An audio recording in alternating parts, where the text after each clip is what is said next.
Ningizimu Afrika nebenkashana kamenzi yaphuza umlanzi angameva ngibelele-ke ngane zakwethu-ke ninabendlove enkulu lapho-ke nekubena kuphela kufinyela khona lephimbo njengamanje. Ngiphinde nikhumbuze ukuthi mina lami igama ngimfeze ngintuthu ngakhumalo bathi la sibone amagumede cishe mhlawumbe umuntu usemusha ngizophinde futhi ngicela isupport ukuthi ungilandele khona kuleli khasi ku-radio Inkezo ku-YouTube, ungilandele ku-subscribe bese utshela nabanye ukuthi ziyenzeka lana. Ngaze ukuthi sibonga kakhulu nje support eniloni sikhombise yona kusukela saqala ikhasi kuze kube manje nakhombisa nganza kwethu ukuthi-ke niyakholela kwindabeni ephuma kuleli khasi. Ngicela ukuthi-ke nenze kufanele-ke ukuthi mhlawumbe ubungaka-subscribe ngokwethu-ke ungixhase ngokuthi usubscribe. Ngaza kwethu-ke kuningi kakhulu esisanakho namhlanje udaba siphethe udouble tin insizwa lephansi enquthu ufalabo manelisi umfo wakhuzwa laphana-ke kunodaba olutrendayo enkundleni zokuxhumana ukuthi ngathi ukufalaba usejola laphana-ke noma Mthalane laphana kuzwa ngemuva kokusabalala kwethombe nje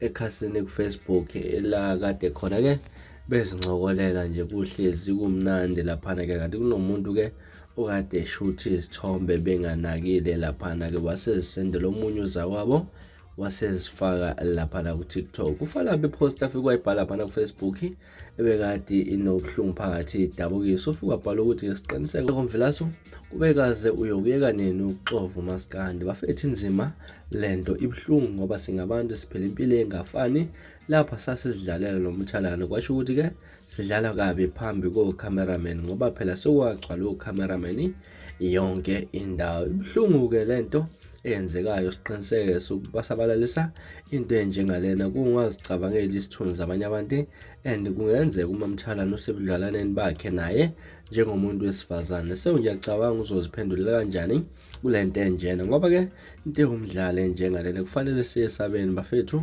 futhi sizihloniphe nesithunzi abanye abantu.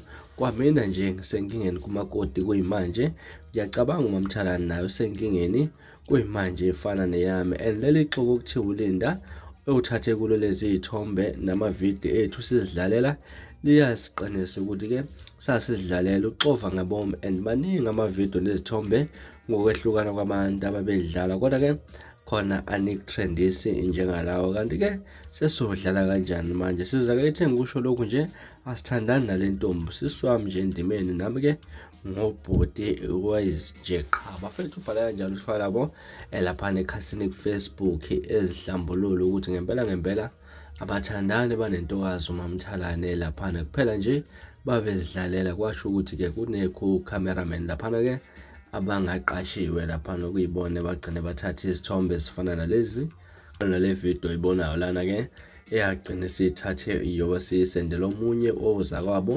yatrendiswa laphana ey'nkundleni zokuxhumana. Mhlawumbe kuthina okwakuphawula kuyenzeka mhlawumbe ufalabo udukisa umkhondo laphana ngoba nakho sekunjena subanjiwe okanye mhlawumbe laphana-ke usikhipha ngempela ufalabo uyadlalela. Mhlawumbe ubona kanjani? Ahlale comment section sixoxa khona le ndaba sivele sihlebe khona ngezwi lakho uvo ngalolu daba. From me lasibone engazakwethu sengiphuma njena kodwa ngiyathembisa ukuthi ngiyabuya futhi nezinye izindaba ezilandelayo kwivideo elandelayo kwakho kusubscribe. Anisiphatha kahle nosuku lomnandi ngithanda khona.